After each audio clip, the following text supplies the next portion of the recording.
준비된 뇌로 영원을 맞이하라. 하버드 정신의학부의 신경해부학자이자 연구가인 질 볼트 테일러는 어느 날 좌뇌에 뇌졸중을 일으켰다. 의사들이 떼어낸 응혈의 크기는 골프공만 했다. 출혈로 좌뇌의 기능이 손상되어 있던 동안 우뇌가 그녀의 뇌 기능을 지배했다. 그때 그녀는 소위 열반이라고 하는 것을 경험했다. 자신의 개체성을 상실하고 우주와 합이라는 도취감을 맛본 것이다. 회복된 후에 그녀는 이렇게 말했다. 지금 당장 여기서 나는 우뇌의 의식으로 들어갈 수 있다. 거기서 나는 존재하는 모든 것과 합의를 이룬다.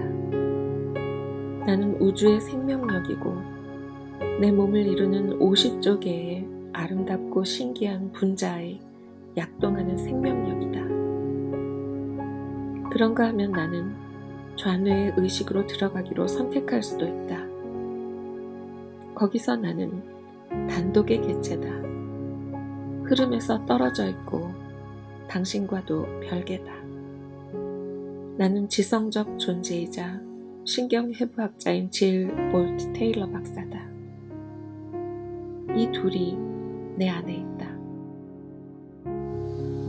당신은 어느 쪽을 선택하겠는가? 실제로 언제, 어느 쪽을 선택하는가? 뇌는 생체 전기 기관이다. 화학 신호만 아니라 전기 신호도 있다는 뜻이다. 뇌의 전기 신호, 즉 뇌파는 알파파, 베타파, 세타파, 델타파 등 크게 4종류로 구분된다. 알파파는 뇌가 쉬고 있거나 REM 수면, 즉 꿈꾸는 상태일 때 발생한다. 사람이 깨어있어 책을 읽거나 연설하거나 어떤 활동에 집중하거나 생각하거나 문제를 해결할 때는 뇌에서 베타파가 나온다. 세타파는 의식이 멍한 상태로 몽상이나 막연한 상념에 빠질 때 발생한다. 델타파는 깊은 수면, 즉 꿈을 꾸지 않는 상태에서 나온다.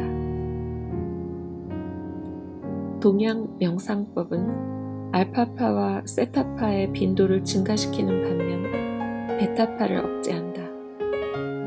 그래서 시각화를 증진시키는 도파민이라는 뇌 화학물질의 분비량이 늘어나고 우뇌가 지배적으로 활동하게 되어 사람의 의식 전체가 바뀐다. 이렇게 되면 사람이 자의식을 잃고 우주와의 합의를 느끼고 심상이 더 강해지고 시간과 공간에 대한 의식이 저하된다.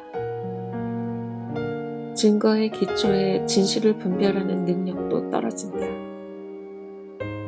그런데 지난 수십 년 동안 동양 명상 요법은 기독교 교회 내에서도 점점 널리 퍼졌다. 천주교에서는 적극적으로 장려되고 있다고 한다. 본래 하나님이 설계하신 창조 세계는 창조주와 완벽한 조화를 이룬 상태에서 사랑의 법대로 움직였다.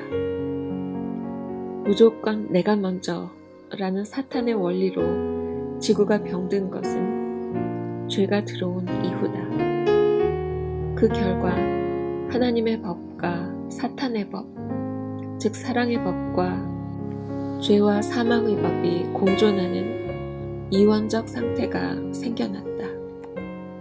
이러한 선악의 현재적 공존을 주변 세상 어디서나 볼 수 있다.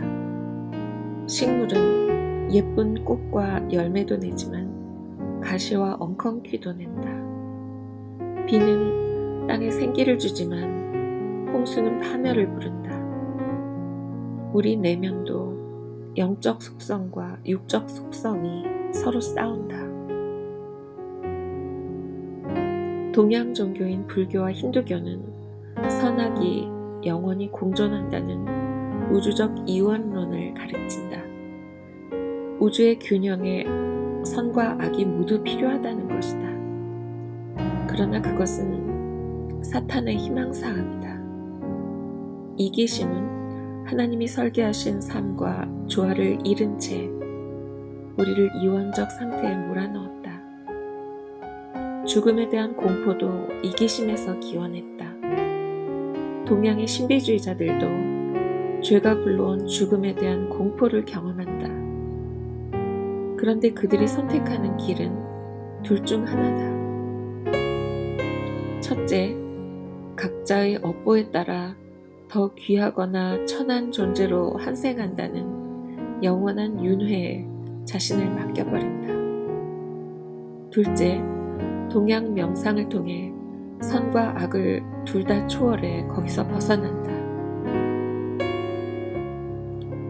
동양 명상의 기본 동기는 부처에게로 거슬러 올라간다. 죽음에 대한 두려움 때문에 괴로웠던 부처는 명상에서 평안을 얻었다. 생사와 선악을 모두 초월해 열반이나 득도나 해탈을 경험했다. 힌두교와 불교에서 이 해탈의 세계는 이원성이 없는 상태, 즉 우주 및 서로와의 합의를 느끼는 상태로 묘사된다. 이렇듯 동양 명상을 하는 사람들의 뇌는 이원적 상태의 번뇌를 피하고자 스스로 인위적 도취감을 만들어냄으로써 개인적 현실로부터 일시적으로 단절된다. 하지만 사실 그들은 여전히 두려움과 이기심에서 벗어나지 못한다. 하나님의 설계에서 어긋나 있는 불치의 상태다. 뇌는 좌뇌와 우뇌로 나뉘며 뇌량이라는 초고속의 신경섬유 다발로 연결되어 있다. 좌뇌와 우뇌는 전반적으로 기능이 다르지만 서로 협력해 균형과 보완을 이루게 되어 있다. 양쪽의 균형을 잃으면 장기적으로 문제가 발생할 수 있다. 그리스도인들도 동양 명상을 하는 동안에는 의식이 한쪽으로 압도된다. 그런데도 그들은 예수여 불쌍히 여겨주소서와 같은 문구를 주문처럼 외운다. 마치 그 작은 고백의 몸짓으로 홍수처럼 거센 신경 현상을 물리칠 수 있는 것처럼 말이다. 그러나 불행히도 이런 명상법은 뇌의 불균형을 초래한다. 우뇌의 지배력이 커지고 그 결과로 이성을 통한 분명한 사고와 개체성을 상실하게 된다. 성경에 나와 있듯이 성령은 진리의 영이시자 사랑의 영이시다. 진리를 이해하는 것은 좌뇌고 연합과 일체감과 관계적 소통을 경험하는 것은 우뇌다. 성경적 묵상은 생각을 무에 집중하거나 머릿속을 비우거나 어떤 문구를 주문처럼 반복해서 되뇌는 게 아니라 늘 하나님의 실제하는 일면과 그분의 속성인 사랑에 초점을 맞춘다. 무한하신 하나님의 아름다움과 그분의 방법인 사랑을 곰곰이 생각하고 되새기는 묵상이다. 이런 식으로 묵상하려면 좌뇌와 우뇌를 균형 있게 다 써야 한다. 그런 균형이 이루어질 때 우리는 더 건강해지고 평안해질 뿐 아니라 그리스도를 더욱 닮아가게 된다. 커트 톰슨 박사는 영혼의 해부에서 그것을 잘 설명했다. 신경과학 연구를 통해 밝혀졌듯이 뇌의 다른 부위 간의 적절한 균형과 적절한 수준의 유익하고 원만한 소통이 갖추어진 사람들은 불안이 감소하고 행복감이 커지는 경향이 있다. 다시 말해서 그들은 성령께서 사랑과 희락과 화평과 오래 참음과 자비와 양성과 충성과 온유와 절제의 열매를 맺으실 수 있도록 늘 준비되어 있다. 우리 안에 뿌리 내리기를 우리가 그토록 사모하는 바로 그 특성들이다.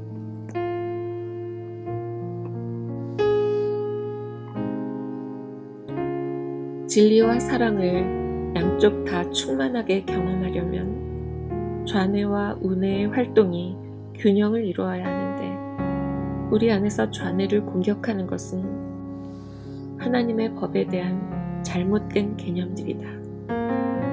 거기서 귀결되는 왜곡된 하나님관들이 하나님을 복수에 차서 벌하시는 폭군으로 그려 두려움을 자극한다. 안타깝게도 많은 사람들이 자신의 하나님관을 재점검하기는커녕 만성적으로 활성화되어 있는 두려움의 회로를 동양 명상으로 가라앉히려 한다. 하지만 동양 명상은 좌뇌를 불활성화한다. 동양 명상은 좌뇌의 기능을 정지시켜 정서적 초월 경험을 추구하기 위한 것이다.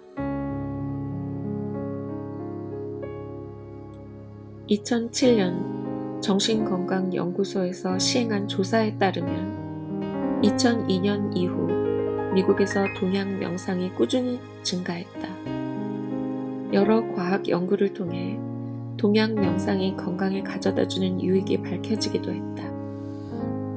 예컨대 심장 박동, 혈압, 수술 후 불안과 고통 등은 감소했고, 우울증, 병에서 회복되는 기간, 주의력, 집중력, 학교 성적 등은 호전되었다.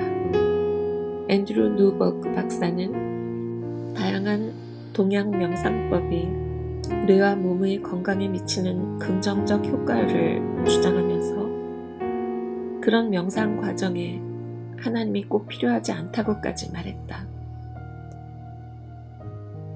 그런데 흥미롭게도 동양 명상을 하는 사람들에 대한 뉴버그 박사의 뇌 연구는 동양 명상이 뇌의 불균형을 초래하여 현실 인식을 왜곡시킨다는 결론을 뒷받침해준다.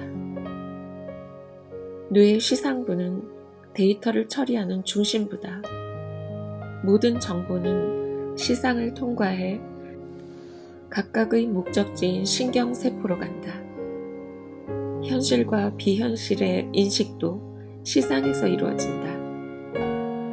그런데 동양 명상을 10년 이상 한 피험자들은 시상의 활동이 균형을 잃은 것으로 나타났다. 뉴버그 박사에 따르면 시상은 주관적 현실과 객관적 현실을 구분하지 못한다. 그래서 어떤 개념이든 충분히 오랫동안 명상하면 현실과 비슷해진다. 당신의 신념은 신경학적으로 현실이 되고 뇌는 거기에 맞추어 반응한다.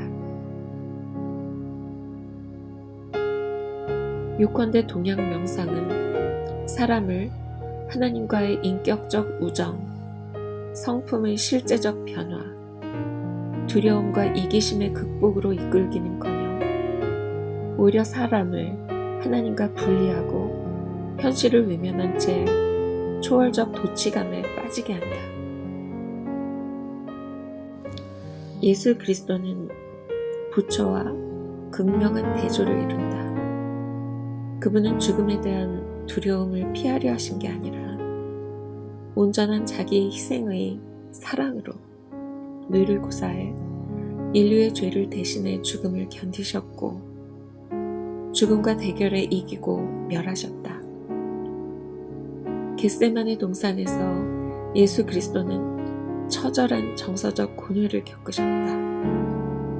하도 고통스러워 가능하면 십자가를 면하게 해달라는 기도까지 하셨다. 인간의 내적 실상을 경험하신 것이다.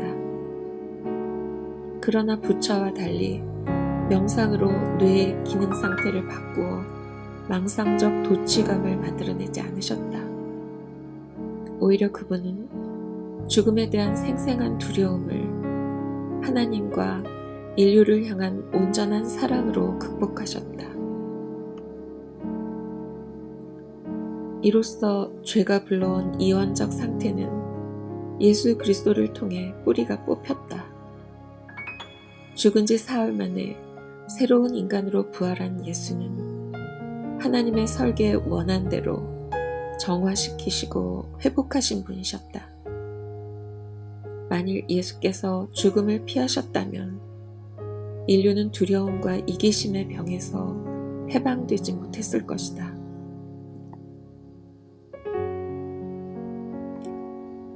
이제 인간 각자에게는 그리스도께서 이루신 모든 일을 성령을 통해 받아들일 수 있는 특권이 주어졌다. 하나님과 인격적으로 하나가 되는 진정한 연합의 상태에 들어갈 수 있다. 나의 에고가 죽고 새로운 삶, 사랑의 삶을 살아가게 된다. 냉철하게 현실에 맞서고 자신의 이기심과 씨름하여 결국 그리스도께 순복한다. 그럴 때 그분의 사랑, 초자연적 중생, 새로운 동기를 경험하게 된다. 그리고 두려움에 쫓기던 삶에서 자유롭게 된다.